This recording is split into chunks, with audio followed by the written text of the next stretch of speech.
Un gusto va a ser hoy porque la tenemos aquí a María Giovis. Ella es psicóloga y documentalista, quien ya ha realizado 3 películas. Las 2 primeras, Ingeniero White, Un pueblo que están matando, y El ferrocidio, que están conectadas. Y una tercera que está también conectada, que es sobre la cual vamos a hablar hoy en nuestro ciclo de revoluciones y rebeliones.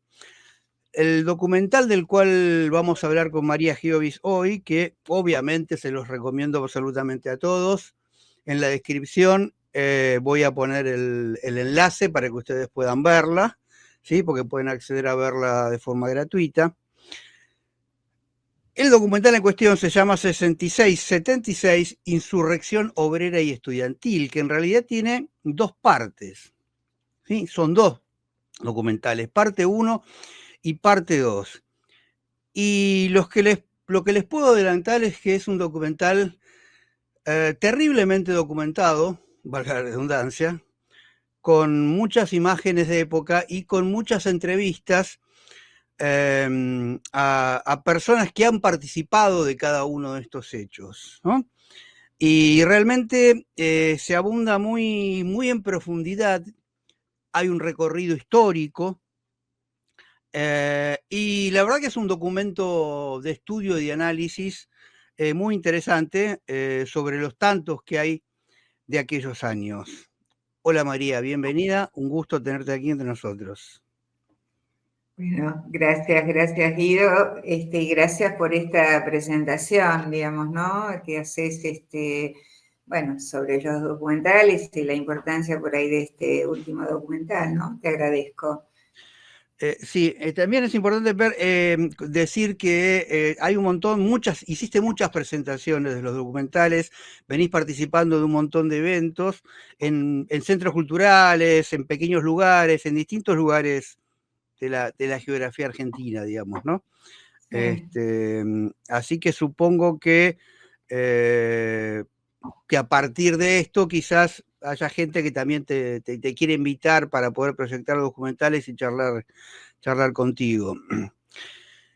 Bien, como decía, tiene 2 partes. La primera parte se llama Revolución y la segunda se llama Contrarrevolución. Muy interesante esta manera de definirlo. La primera parte va del 69 o 68 al 72 y la segunda del 73 al 76. La primera pregunta que se me ocurre, ¿cómo se, ¿por qué pensaste, qué es lo que te motivó a hacer este largo e intenso trabajo, ¿no? Porque la verdad que cubrir los 10 años más álgidos de las últimas décadas de la Argentina es un trabajo muy importante. ¿Por qué tenías ganas de hacer esto?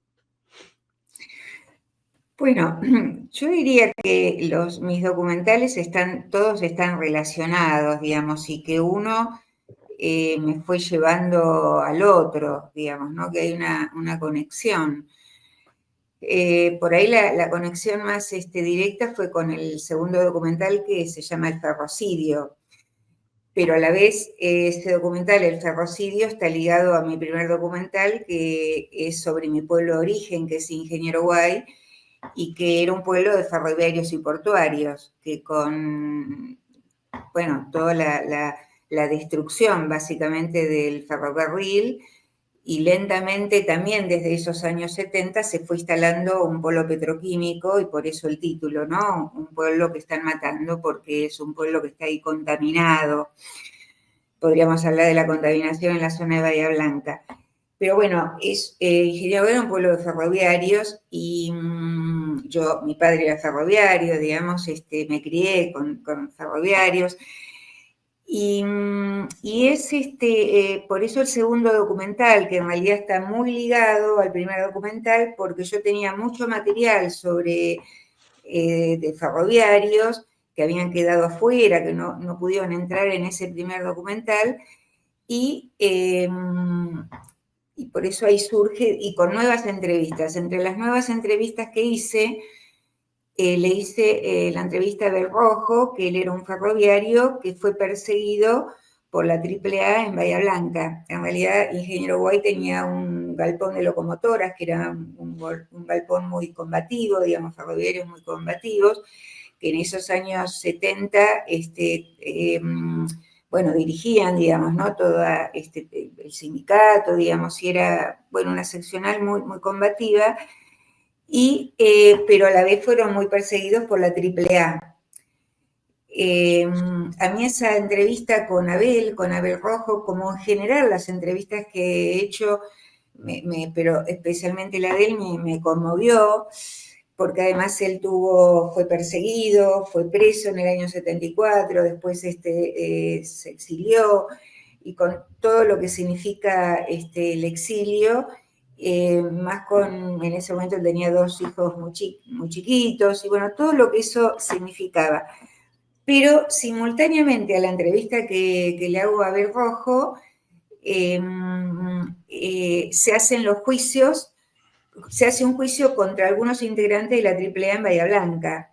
Eso fue en el año 2020, o sea que en el año 2020 yo estoy haciendo el ferrocidio, que no tuvo, pobrecito, ninguna presentación, porque lo terminé en diciembre del 2020, directamente lo subí a la red, y bueno, y así comenzó a circular.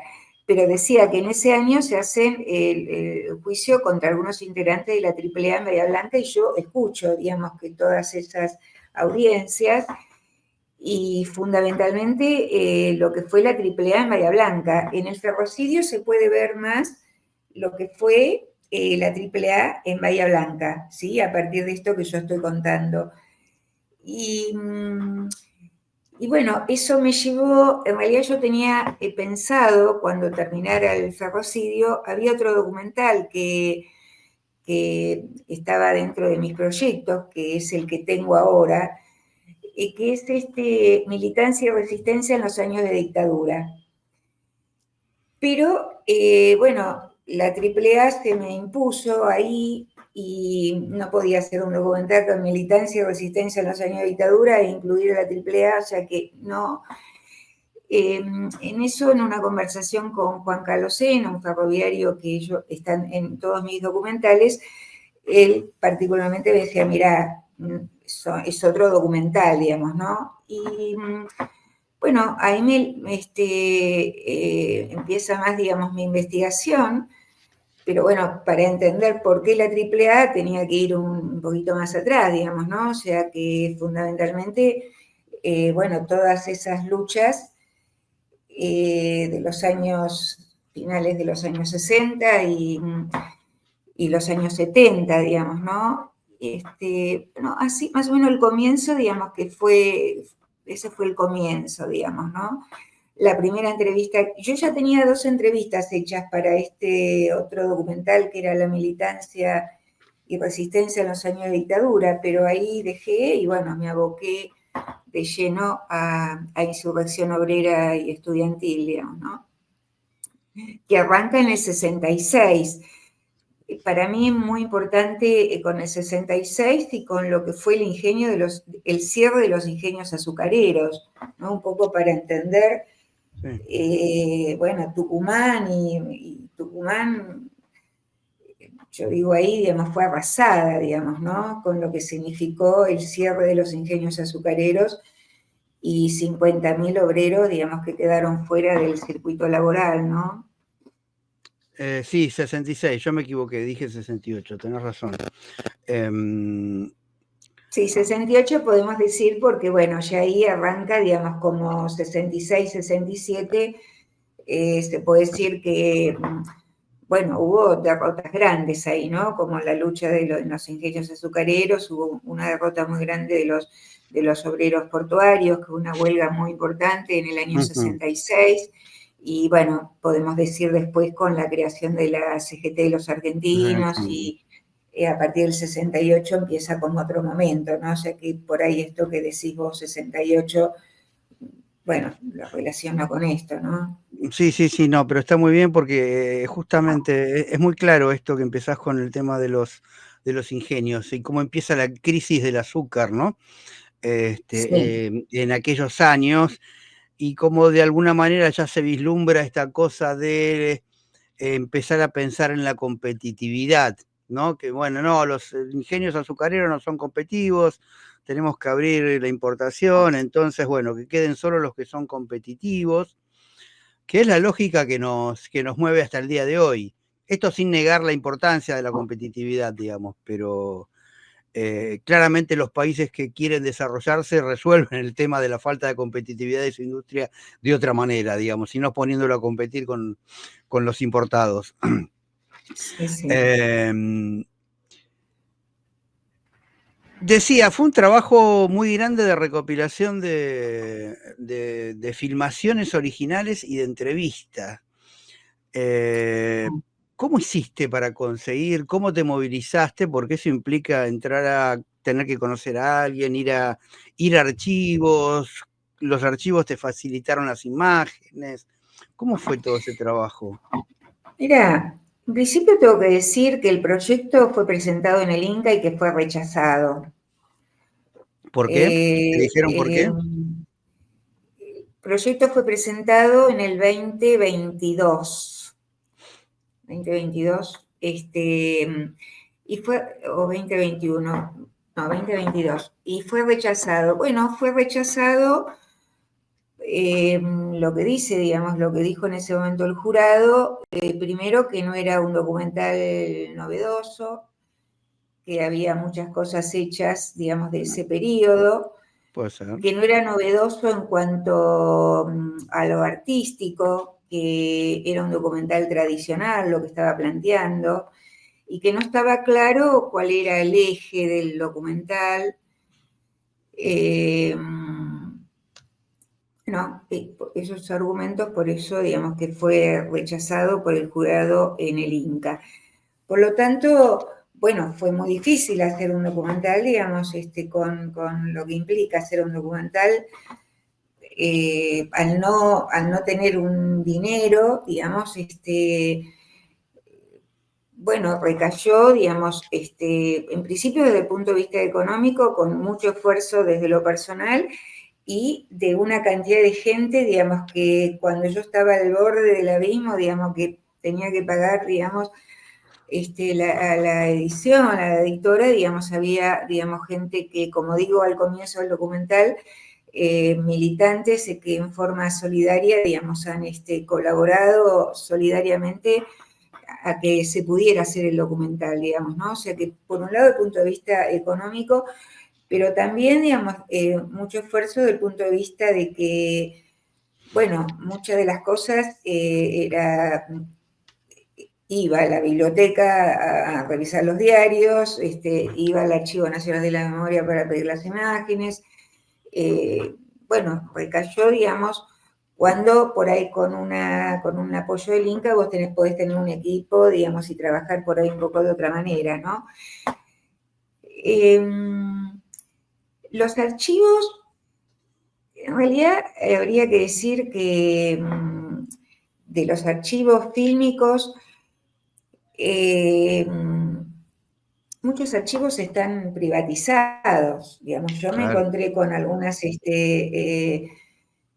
tropiezos, por ejemplo, cuando quise tener las imágenes del primero de mayo del año 74, digamos, en la Plaza de Mayo, Perón hablando en la Plaza de Mayo, esas imágenes no las pude conseguir porque quien tiene esas imágenes, en principio tenés que pagar, y si vos para no pagar tenés que decir que no tiene ningún fin comercial, y entonces por lo tanto yo dije que no tenía ningún fin comercial. Pero me dice, ¿dónde lo vas a presentar? Bueno, lo presentaré en los sindicatos, en los lugares, digamos, donde se convoque, y dije, puede ser que lo presente a un festival, se me ocurrió decir. Ahí me contestaron, bueno, que si lo presento en un festival, ya ahí hay un objetivo, eh, digamos que, bueno, trabas tras trabas. Después que el pedido traspapeló y no encontraban, o sea, pasaban los meses y yo no tenía esas imágenes hasta que me cansé y saqué las imágenes de la red, digamos. Claro. Otros archivos, otras filmaciones, Perdón, otras... ¿quién la tiene esas imágenes? ¿Se puede saber?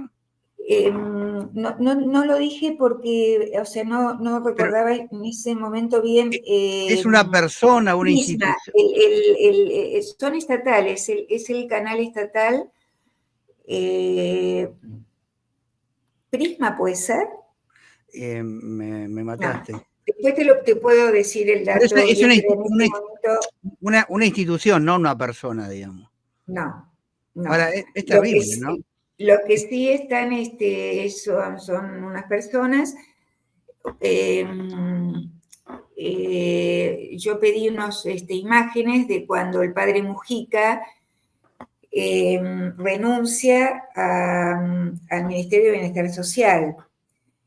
Pero esas imágenes, es así, digamos, están privatizadas y me pedían una cantidad de dinero exorbitante, pero además era tantos minutos de esas imágenes por un año, tanto dinero, por 2 Claro. años, tanto dinero, por 10 años, tanto dinero, y para tenerla, quiere decir que si yo las Si vos tenía un año, cuando al año bajan de la película, o sea que, no la podías proyectar más después del año, claro. claro, sí Ahora, tuve, es sí, terrible, ¿no? El tema este. Son sí, documentos sí, históricos, tendrían que estar sí, absolutamente sí. disponibles Que para todos. todos tendrían que estar en el Archivo Nacional de la Memoria, digamos, ¿no? O sea que Claro. sí, todo lo que pedí en el Archivo Nacional de la Memoria me fue dado. Eh, Creo que se podría trabajar un poquito más con esos archivos, porque hay archivos donde tenés que mirarlos uno y otra vez y para poder diferenciar, porque por ahí están, o sea, no sé, Cordobazo y después vienen unas imágenes de Citraxitram. Entonces tenés que mirarlo con mucho ojo, quiénes están ahí, como para entender, digamos, y no meter la pata. Bueno, resultó un trabajo, sí, Sí, sí. resultó un trabajo el tema de los archivos. Más que nada me costó mucho Citraxitram porque estaban mezcladas por ahí con imágenes de Cordobazo, ¿no? O Claro. sea Ah, que sí, costó, costó. claro, diferenciar los archivos a los que vos accedías, exactamente qué es lo que estaba mostrando, digamos, qué suceso, Sí, qué sí, personas. Claro, sí, sí, sí. claro, claro. Pero bueno, resulta, la verdad que me parece que sí es necesario, bueno, que todo eso, todo ese material, digamos, estar en un lugar, no puede ser que esos archivos sean privados, que te cobren y además tienen que estar, bueno, bien claro por la importancia que tienen esos archivos.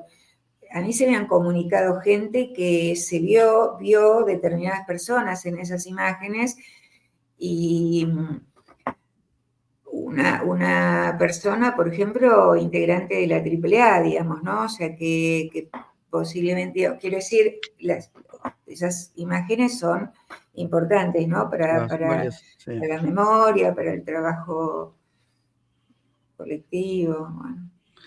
Bien, y entrevistaste a muchos protagonistas de aquellos años. Sí, ¿Cómo los fuiste sí. rastreando?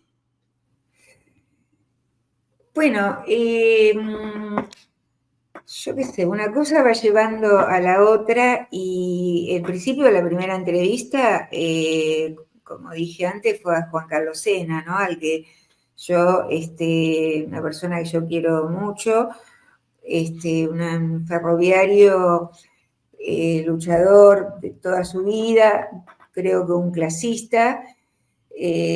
Recomiendo la lectura de sus libros, digamos, ¿no? Creo que tiene mucha claridad y bueno, cuando yo en realidad, algo que quiero decir que en las entrevistas y los entrevistados fueron mucho más allá de lo que yo preguntaba o de lo que yo podía saber o de lo que bueno, esa entrevista con Juan Carlos Sena, cuando yo lo escuché, porque yo lo iba a entrevistar, es más, yo tenía mucho material de él sobre el cordobazo, porque yo le hice de entrevistas para mis primeros documentales. Entonces lo fui a entrevistar específicamente porque fue un partícipe del cordobazo. Pero claro, todos los entrevistados tenían que entrevisté con muchas ganas de hablar, digamos. Entonces se largaban a hablar y yo quedaba sorprendida, digamos, cuando Juan Carlos Sena dice con tanta claridad, creo, de por qué, digamos, había que traerlo a Perón, digamos, ¿no? Él dice, bueno, Lanús era un militar muy inteligente y sabía que toda esta insurrección, todo lo que estaba pasando, había que él dice frenarlo, ¿no? No parar, dice parar para la dictadura, pero cuando él lo dice con tanta claridad, yo lo escuché la primera entrevista y yo sabía que el documental ya estaba, porque esa claridad, esos 5 minutos donde Juan Carlos dice con tanta claridad, es una síntesis de las 5 horas de película. Sí, sí. Pero así pasó con todos los entrevistados. Que de pronto, bueno, decían cosas que yo desconocía, que después, si bien yo había leído, digamos, e investigado, pero a partir de eso nuevo que escuchaba, bueno, me llevó a leer otras cosas y a entender otras cosas, digamos, ¿no? Que los entrevistados fueron mucho más allá de mí, digamos, ¿no? O de lo que yo podía preguntar o saber. Sí. ¿Y te ha Bueno, tocado? Sí, sí. decime, por favor. No, me preguntabas por los entrevistados, o sea que después, en realidad cuando me comuniqué con cada uno de los entrevistados, era porque fueron partícipes de los diferentes asos o ¿no? De cuando testimonian. No es que los entrevisté y por el partido que militaban en ese momento. Eso vino después. Bueno, darme cuenta en qué partido militaba o que lo dijera, pero no es que yo lo entrevisté porque militaba en ese partido. Digamos que después, por supuesto, que pregunté, o al que no lo sabía, o cómo querés que te presente, o y bueno, creo que hubo de los entrevistados de casi todos los partidos, porque gente que militó en el Partido Comunista, el Partido PRT, Política Obrera, Socialismo Revolucionario, creo. PCT creo que lo nombré, digamos que en realidad, digamos que estaban representados, digamos, bueno, gente que se presentó como militante del FAS, pero yo digo, no es que yo los elegí por el partido que militaban, no. Fueron, no solamente que los elegí, me iban diciendo, por ejemplo, me parecía que cuando ya lo había entrevistado por el Tucumanazo al Chino Moya, pero él no había estado en todos los tucumanazos. Bueno, alguien me dice, mirá, ¿por qué no lo entrevistaste? Me presentó a José Luna. Bueno, o sea que también fue al contar de lo que es un poquito lo que estoy haciendo ahora, bueno, a ver a quién voy a entrevistar, porque alguien me dice, bueno, quiero tal cosa, si me van presentando y voy escuchando, y bueno, se va construyendo, digamos, ¿no? También con esa, que si bien yo decía antes que al no tener el subsidio del Inca, digamos que fue muchas cosas cayeron sobre mis hombros, pero por otro lado, una red, digamos, yo participo los jueves en la ronda de Plaza de Mayo, ¿no? Con la línea Madre Fundadoras, estoy en el Archivo Popular de la Memoria. Ajá. Bueno, con todos esos compañeros, digamos que, bueno, que también por ahí iban acompañando, y una cosa te va llevando a la otra, ¿no? Claro, claro. ¿Y te tocó de querer entrevistar a alguien y que no quisieran aparecer? Sí, me tocó. Bien. Sí. Bueno, Sí, suele me ocurrir, tocó, me pasa a mí, digamos. lamenté. ¿Qué? No, digo, me pasa a mí, que a veces quiero que aparezcan acá y que cuenten cosas muy fundamentales y bueno, Sí, lamentablemente no quieren sí, aparecer. sí. Sí. Otra gente, por eso también, porque bueno, la gente de esa época estamos grandes y por eso también que quiero empezar con las entrevistas de mi futuro documental, porque bueno, también me pasó de que hubiera querido entrevistar a alguna persona que falleció también, ¿no? Entonces también esto ha pasado.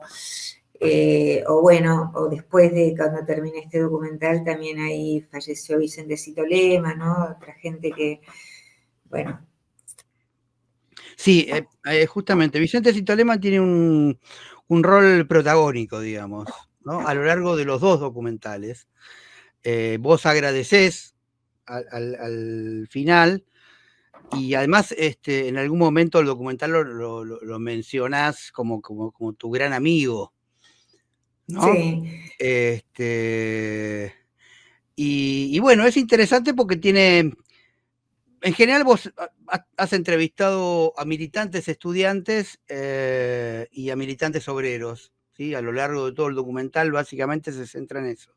Y Vicentecito Lema, bueno, toda su participación todo el tiempo en el mundo de la cultura y lo cuenta desde ahí, digamos, ¿no? Y los vínculos, que eran vínculos muy fuertes, especialmente en aquellos años, ¿no? Entre el ámbito, hoy en día están totalmente separados, ¿no? En este canal lo hemos tratado, este lamentable hecho, digamos, pero en aquellos años el mundo intelectual, cultural, con el mundo de la militancia obrera estudiantil estaban muy cerca. Vos tenías entonces una relación cercana, Vicente. claro. Mira, con Vicente, bueno, primero diría que yo devine documentalista por unas palabras dichas por Vicente, ¿no? Mi primer documental tiene, sí, digamos, un motivo desde lo personal, ¿no? Porque mi hermano se muere de cáncer en el año 2000, en ese pueblo, digamos, donde está todo contaminado, ¿no? Y donde ha muerto mucha gente, digamos, de cáncer y de otras enfermedades. Entonces, en el 2000 yo estaba yendo al pueblo, un pueblo que siempre fui porque ahí están mis amigos y en ese momento familiares también, y siempre he ido para Ingeniero Guay. Y sí, yo quería escribir sobre la historia de la transformación de ese pueblo, como de un pueblo de ferroviarios y portuarios, hoy hay un polo petroquímico y multinacionales instaladas en un lugar muy chico, lo que sería Río Paraná, y concentradas en Ingeniero Guay.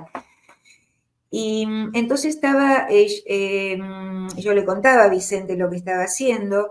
Él estaba viajando también para entrevistar a la mujer de Fuente Alba, porque también estaba escribiendo algunas cosas. Y él un día me dice, mirá, dice, lo que vos estás escribiendo, lo que vos querés escribir, yo ya estaba como escribiendo, puede ser para sacar un libro, contar pero, digamos, también podés después hacer otras cosas, podés hacer una obra de teatro, o podés hacer un documental. Dice, un documental puede tener mucho más difusión.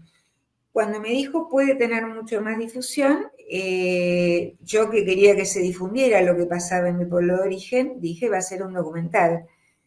Y bueno, devine documentalista, no es que yo tenía, mi proyecto pensaba ser documentalista o dedicarme, no.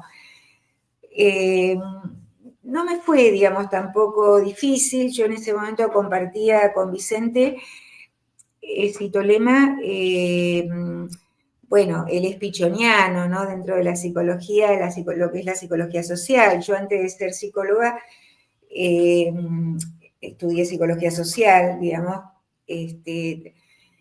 y bueno, para mí Pichón Rivière tuvo mucha impronta muy importante en mi vida, y bueno, conocemos a Pichón Rivière mucho por lo escrito por Vicentecito Lema.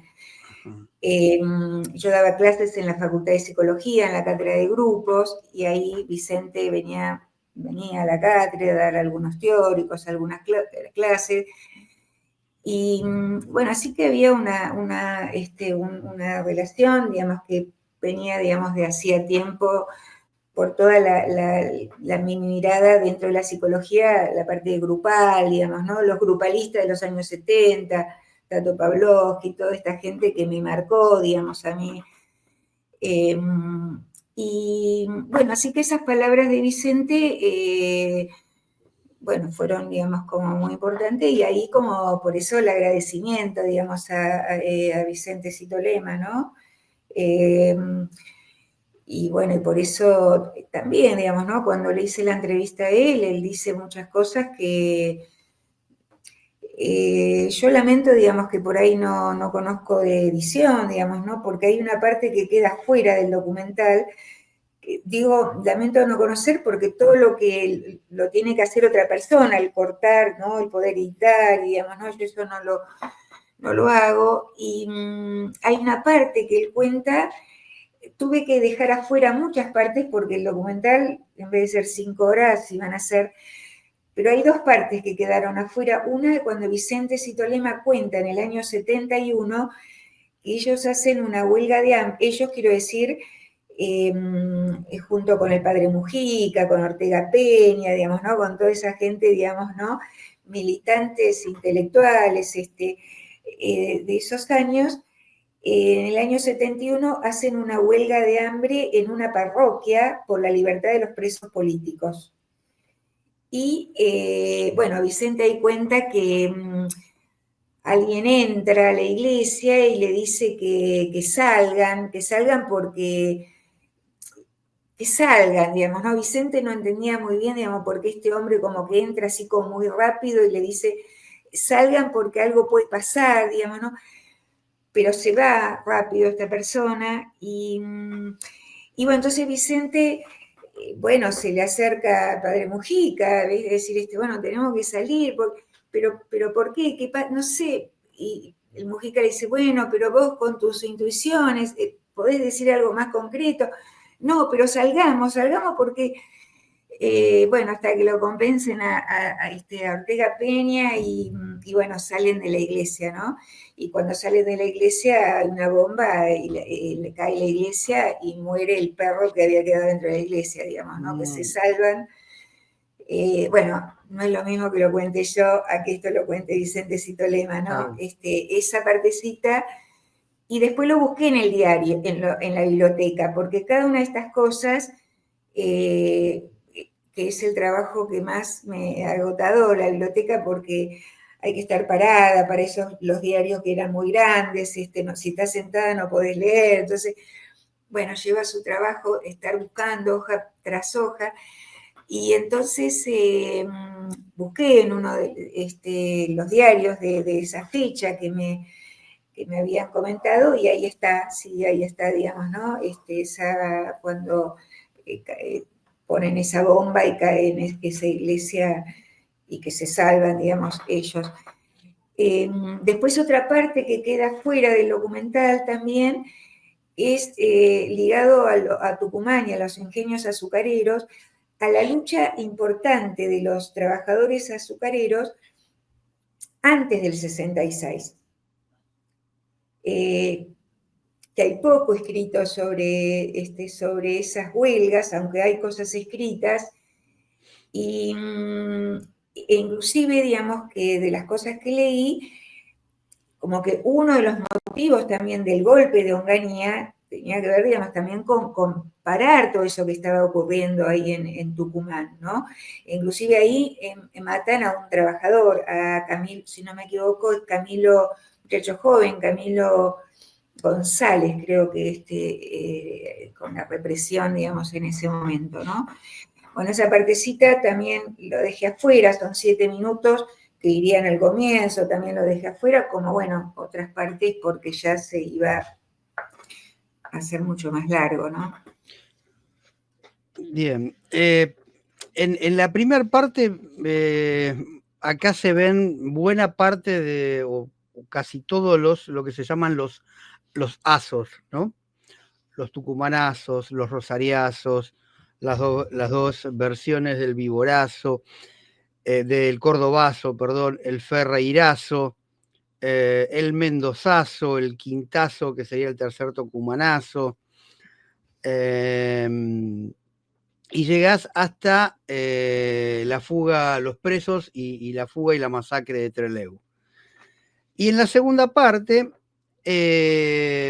seguís con algunas insurrecciones obreras, pero como el nombre lo indica, contrarrevolución, ya te vas, porque lo determina la época, lo determina el momento histórico, a la reacción por parte de los poderes constituidos, que ya sea tanto del lado militar como del peronismo, ¿no? Queda muy claro cómo en el peronismo se va gestando, desde el propio Perón, cómo se va gestando este momento contrarrevolucionario, ¿no? Hasta terminar en la AAA, y bueno, y terminás obviamente eh,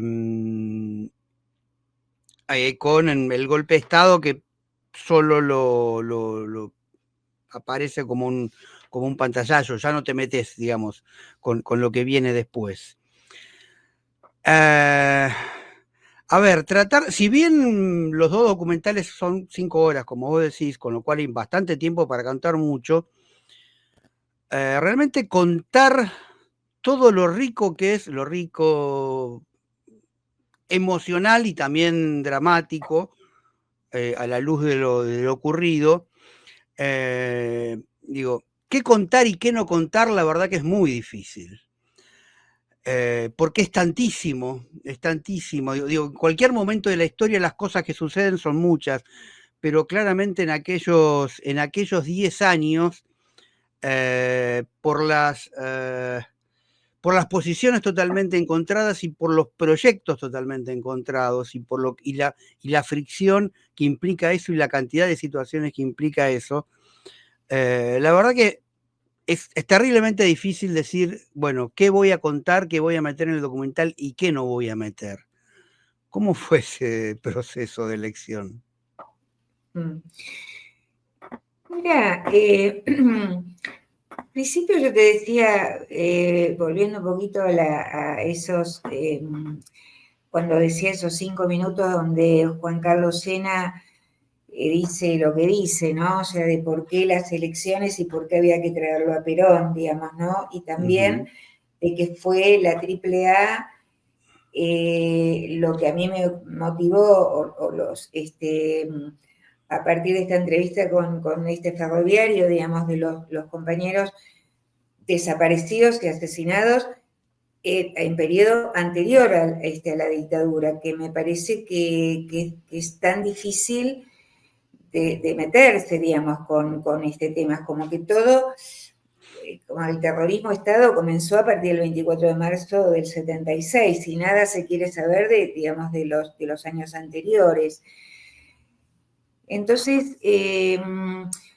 bueno, mi intención, digamos, era por un lado, digamos, meterme con ese tema, pero también, digamos, el título es Insurrección Obrera y Estudiantil, digamos, poner el acento en las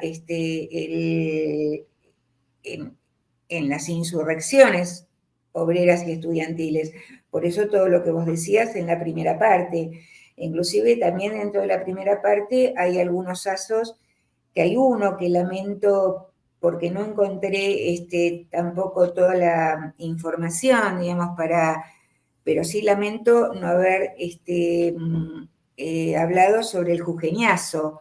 Recién cuando hago la primera proyección, alguien se me acerca y me dice, mira, yo tenía 12 años cuando ese día fui para Jujuy con mi mamá y me encontré que ese día había, ¿no?, toda una insurrección. Entonces yo le decía que yo no había encontrado material y lo lamento mucho. Después ella me pasó un material y tengo ganas por ahí si hago alguna cosita muy cortita sobre el jujeñazo, porque una de las dirigentes importantes en el jujeñazo fue Marina Vilte, digamos, ¿no? La docente que después está desaparecida, digamos, ¿no? Bueno, vos me decías, bueno, ¿qué cosa dejar afuera?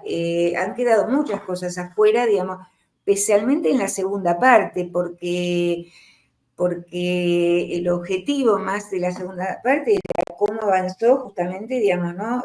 Por eso contrarrevolución, cómo avanzó esa represión a partir, digamos, desde el año 1973, ¿no? Porque también ahí es un debate.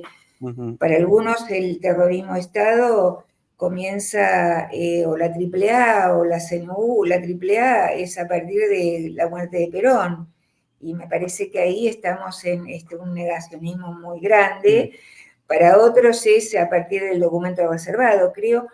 Una cosa que no dije, que en el juicio en Bahía Blanca, en este juicio contra algunos integrantes de la AAA, que es lo que a mí me decide hacer este documental, en realidad, que es cuando uno de las personas que testimonia en ese juicio habla del documento reservado.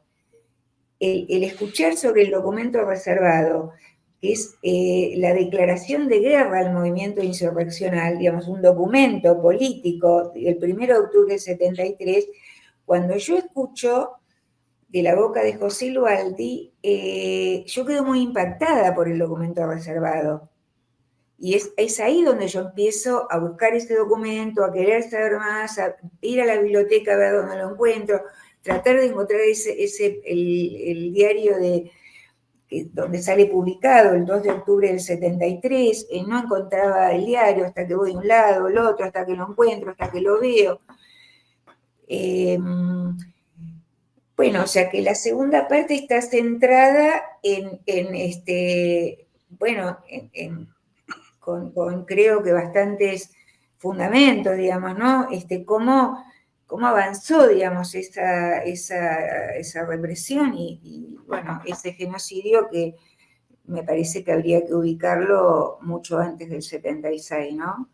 O yo lo ubicaría inclusive, no solo desde el año 73, sino que coincido con el historiador Íñigo Carrera, cuando él dice que la masacre de Trelew, que ahí se inaugura la política de aniquilamiento, digamos, ¿no? O sea que, si bien la CNU ya existía desde antes, ¿no? Porque la CNU hace su aparición pública en septiembre del año 71. No nos tenemos que olvidar de eso.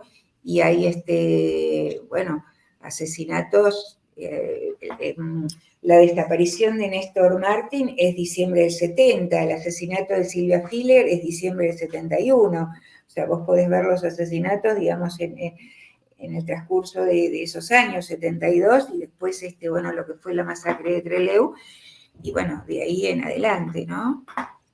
Sí, esa queda muy claro, digamos, esa línea de continuidad como incluso cómo gradualmente va creciendo, ¿no? El mecanismo y la organización de la represión. Y la verdad que esto del documento reservado de 1973 es clave porque es un hecho que, si bien no es desconocido, no es de los más abundantes en la historia de los 70, digamos, ¿no? Como dijiste, hay mucha información bibliográfica, fílmica, sobre los 70, pero la verdad que no es un momento que aparezca así tan fácilmente como un montón de otras cuestiones. Y que lo hayas resaltado es clave porque muestra, además de ahí en más, hubo siempre una intencionalidad política partidaria de negarlo, digamos, ¿no? O sea, el peronismo nunca iba a querer reconocer ese documento, porque, bueno, claro, es una bomba, incluso un peronismo más actual que reivindica aquellos años, digamos, ¿no? Así que la verdad que es un hallazgo que lo hayas puesto en el documental y que le hayas dado la importancia que le das, porque no es algo que pasa así por encima, sino que es un momento clave de la segunda parte. Sí. Esto lo hiciste en digital, ¿no? Técnicamente. Sí. Bien, nada, una curiosidad. A ver, vos dijiste, lo dice el título y lo acabas de decir. Bueno, esto está concentrado en la insurrección obrera y estudiantil. La pregunta que yo me hice es porque la verdad que hablar de aquellos años es hablar también de la insurrección, desde el punto de vista de la insurrección, claramente obrera y estudiantil, pero además de las organizaciones armadas. Está absolutamente imbricado, ¿no? Todo el tiempo una cosa con la otra, que incluso con múltiples contradicciones, con muchos análisis en la actualidad. Yo me quiero meter en este canal a discutir estos temas. de si, bueno, la insurrección armada ayudó o no ayudó a este proceso. En tu película no está. ¿Por qué decidiste esa tercer pata no incluirla, en la de las organizaciones armadas?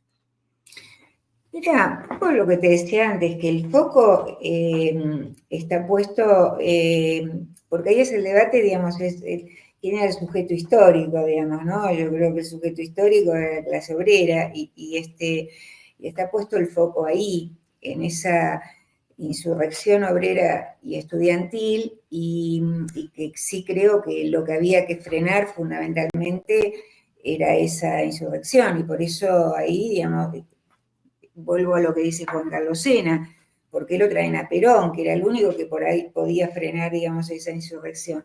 Pero por otro lado, porque de esto lo que no había, creo que de lo que fue hay muchas cosas hechas, digamos, ¿no? De la guerrilla, digamos, ¿no?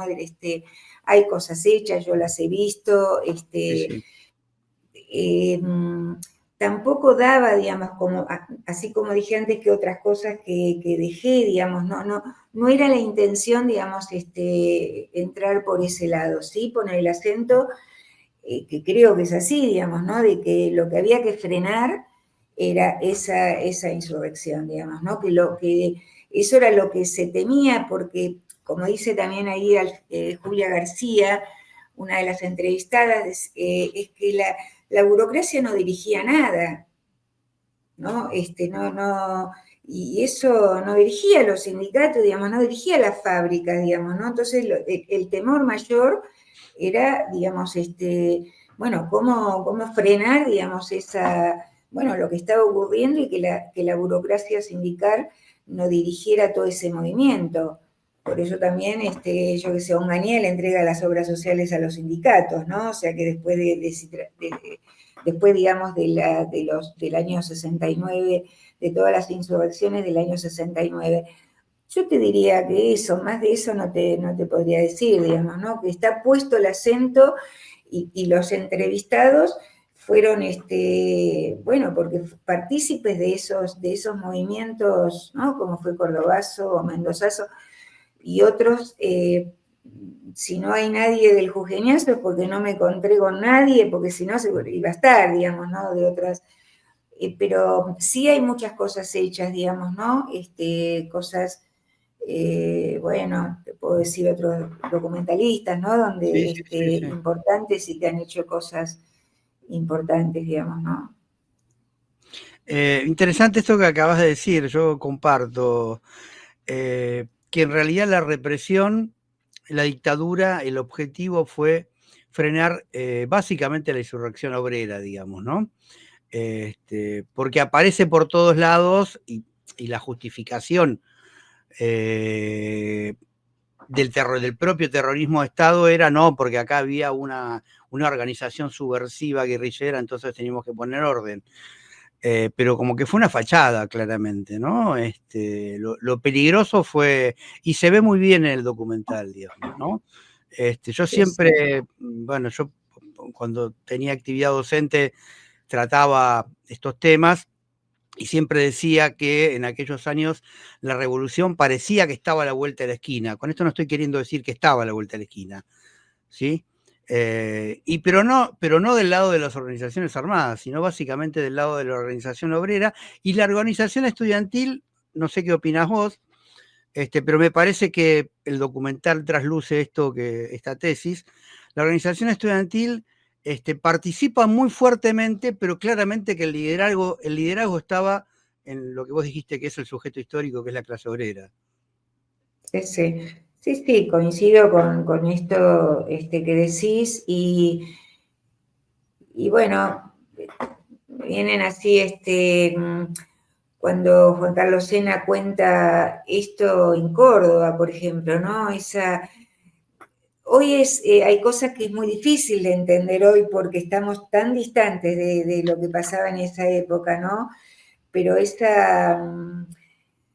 bueno, o en Tucumán, que ese comedor universitario sea un lugar, digamos, donde abierto, digamos, ¿no? A los obreros, a las reuniones y a las asambleas, o que pudieran pasar a comer, o cuando Sena dice en Córdoba, los obreros íbamos a comer al comedor estudiantil, digamos, ¿no? Que es muy difícil en este momento, digamos, por ahí, por cómo están las cosas, digamos, poder, digamos, meternos con lo que pasaba en ese momento. Y por eso justamente me parece que esa represión, digamos, por eso justamente, bueno, ¿por qué lo tienen que traer a Perón?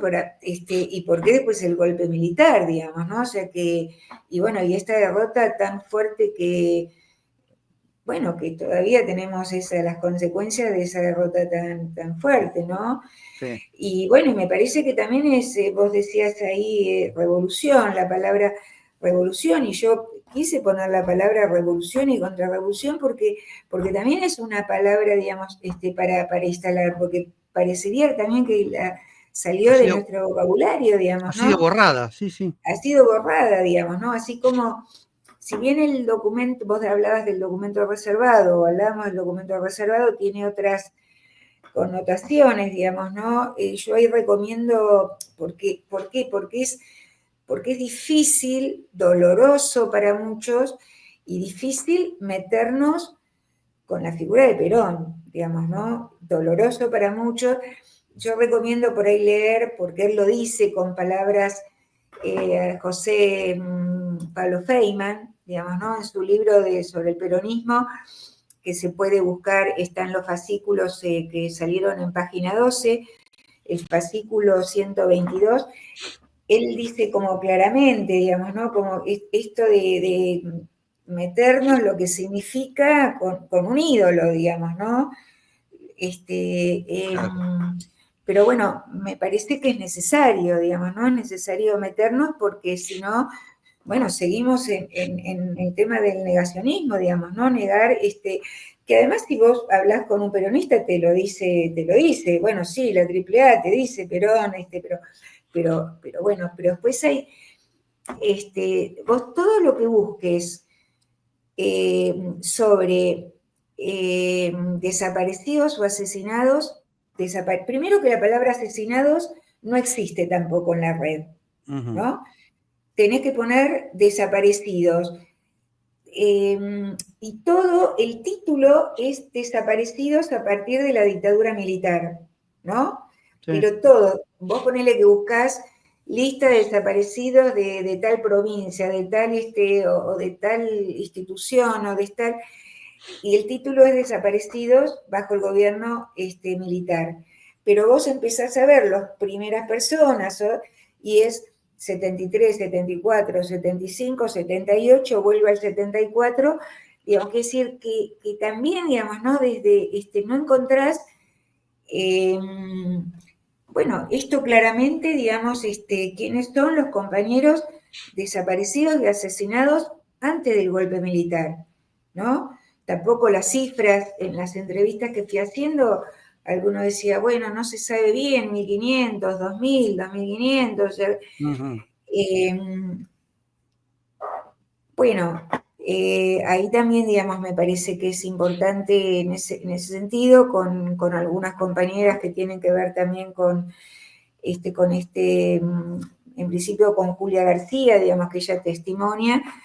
En el documental comenzamos, y después se sumó otra gente, una investigación, digamos, ¿no? Como para saber, bueno, ¿quiénes son esos compañeros desaparecidos o asesinados, digamos, antes del golpe militar, digamos, ¿no? Y bueno, creemos que prontamente podemos estar presentando esa investigación, digamos, ¿no? Bien, qué bien. Y también bueno, y también la relación entre a ver, ¿cómo decirlo? 25 de mayo del año 73 asume Cámpora.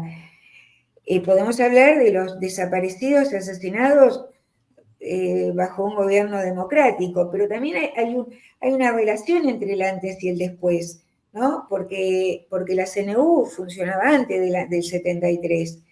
Y también podemos ver que muchos compañeros o unos cuantos compañeros o compañeras secuestradas o desaparecidas, pero después legalizados y pasan a ser presos legales antes del 76, del 24 de marzo, estando presos en el año 76, pero que los secuestraron y estuvieron presos desde antes, les abren las puertas y le dicen, fueron liberados y son asesinados en esa cuadra, ¿no? Muchos compañeros. O sea que, ¿no? Secuestrados o puestos presos antes del 24 de marzo, pero asesinados en el transcurso del 76. Eso lo descubrí y me afectó mucho, y eso lo puse en el documental como fecha, pero por ahí no está, con el dirigente del CITRAM, Florencio Díaz, ¿no? Que fue un dirigente del CITRAM. Hay unas imágenes donde él está hablando, y entonces ahí dice secuestrado, tuvo 2 semanas secuestrado. Después pasó a ser un preso legal, y en el transcurso del 76 les abren las puertas junto a otras personas y son asesinados en la puerta de la cárcel, digamos, ¿no? O a metros, digamos, de la puerta principal. Esto pasó con Florencio Díaz, dirigente del CITRAM. Claro. Sí. Claramente es terrible toda esa historia. Volviendo a... me quedé con lo de la centralidad del sujeto como clase obrera. Cuando contás el tema del villazo, o sea, el levantamiento en Villa Constitución, que le prestás bastante atención, muy interesante. Es impresionante lo del plenario del clasismo de abril de 1974, ¿no? Ahí en Paraná, Sí. con imágenes que mostrás, digamos, ¿no? Digo, es impresionante porque claramente queda en evidencia la importancia que tenía la organización obrera, y una organización obrera claramente con un perfil claramente por un perfil revolucionario, clasista, ¿no? Identificándose como clase obrera, como sujeto autónomo que lleva adelante la estrategia de cambio. La verdad que me pareció un hallazgo muy importante con esas imágenes que mostrás, además la cantidad de gente que participa de ese plenario y además de algunos discursos, ¿no? Sí. ¿Te costó conseguir esas imágenes? No. No, a ver, primero me comuniqué con el fotógrafo, porque el fotógrafo fue partícipe de Tucumanarde, es un fotógrafo rosarino, y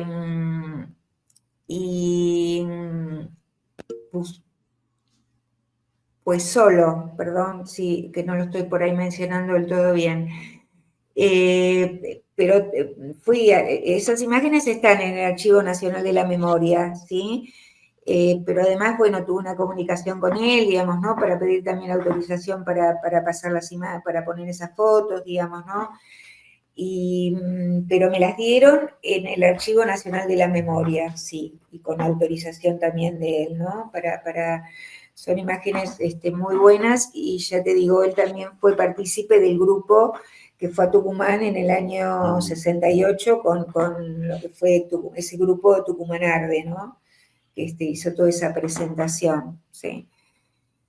Sí, ahí esa parte de ese plenario, que bueno, fue un plenario muy importante, como vos decís, es el único momento que aparece como una diferencia política, digamos, ¿no? O sea, de quienes estaban. Y lo hice, pero fundamentalmente porque más allá, digamos, que lo que han testimoniado, han comentado, digamos, lo han dicho, pero mi decisión, digamos, de poner esa diferencia, fundamentalmente porque es asesinado Fischer, que es uno de los oradores y que plantea el tema de la coordinadora es asesinado por la AAA en diciembre de ese año, ¿no? Entonces, bueno, quería, digamos, esa fue por qué, digamos, puse, digamos, esa, bueno, esa diferencia, ¿no? Política que apareció en ese plenario. Bien, bueno, no sé si querés vos cerrar con algo respecto de todo lo que estuvimos hablando. Por mi parte, creo que hemos satisfecho, me parece, lo fundamental de tu documental, desde mi Sí, lugar, sí, digamos, ¿no? claro. No, creo que sí, la verdad que parece que toda la charla fue interesante, digamos, y no solamente por ahí decir, remarcar, digamos, ¿no? Esto que me parece que también tiene su importancia instalar nuevamente, ¿no? Este tema de cómo se cambian las cosas, ¿no? Fundamentalmente estamos, bueno, ayer hubo una votación, digamos, ¿no? Sí, no es un día muy emotivo hoy en términos políticos. Claro, digamos, pero bueno, pero me parece que sí instalar nuevamente ese debate, digamos, ¿no? De cómo, bueno, cómo se cambian las cosas, ¿no? Que no me parece que sea a través del voto, que yo creo que la clase que nos domina, digamos, que si pensara que a través del voto va a haber un cambio radical, no nos van a dar las elecciones, digamos, ¿no? Exactamente. Pero bueno, me parece que sí es necesario como bueno, ver cuál es la salida, digamos, ¿no? De qué manera, bueno, o sea, creo que ese sí debate, digamos, bueno, que nos debemos, ¿no? Ese debate, y en ese sentido, por ahí volver un poco a esos años, ¿no? Sí, sí, en este canal le estamos dando bastante importancia al tema de la terrible desmovilización de la clase obrera y de cómo el mundo académico estudiantil está totalmente preocupado por otra cosa, ¿sí? Por sus premios y por sus distinciones internas. Y tu documental y nosotros empezamos a tratar el tema de los años 60, 70, muestra claramente cómo el camino pasa por otro lado. Quizás una última cosita, ¿tenés algún proyecto en marcha? Pero sí, decía antes que ya empecé, digamos, ¿no? Un documental que se va a llamar Militancia y Resistencia en los años de dictadura. Ajá. Militancia y resistencia en los años de dictadura. Me gustaría también incluir la palabra solidaridad, pero ya es muy largo. Militancia, Ujú. resistencia y solidaridad en los años de dictadura. Sería una Eh, continuación de esto, de alguna manera. Sí, sí, sí, por eso decía, mis documentales están todos relacionados, ¿no? Además porque he sido militante antes del 76 y durante todos los años de dictadura, y creo que hay muchas cosas para contar, creo que hay muchas cosas para contar, digamos, ¿no? La resistencia en distintos ámbitos, ¿no? O sea, por supuesto que en principio el papel de las madres, las abuelas, digamos, ¿no? Pero después la resistencia en principio, digamos, todos los que apoyábamos la lucha de madres y de abuelas y la resistencia en las cárceles, en la ESMA, en las fábricas, bueno, todo lo que significó, o los exilios internos, digamos, ¿no? O sea, que el que estaba en tal lugar irse a otro lugar porque había que exiliarse, muchos afuera del país, pero también el exilio interno. Y bueno, y todas las cosas bueno, que se hicieron, ¿no? En forma solidaria y muchas. La verdad que hay muchas cosas para contar, digamos, ¿no? Muchas cosas para contar. Así que ese es en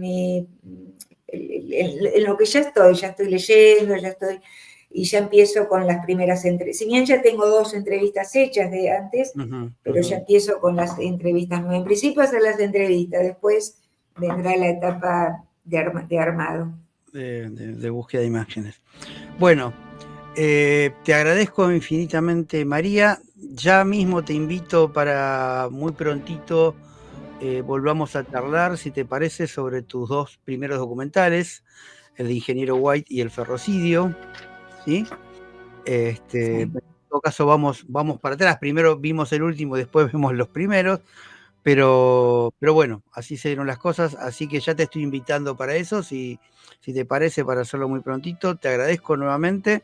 Agradezco a todos ustedes por seguirnos en este canal. Sigan difundiendo, pónganos me gusta, porque es necesario que el maldito algoritmo de estas malditas plataformas nos muestren, y esa es la única manera de hacerlo. Así que muchísimas gracias, María. Bueno, gracias a vos, Guido, y bueno, y a la audiencia también por escuchar, ¿no? Los que van a estar escuchando. Gracias, gracias. Muy bien. Gracias a Adiós vos. entonces. Chau, chau.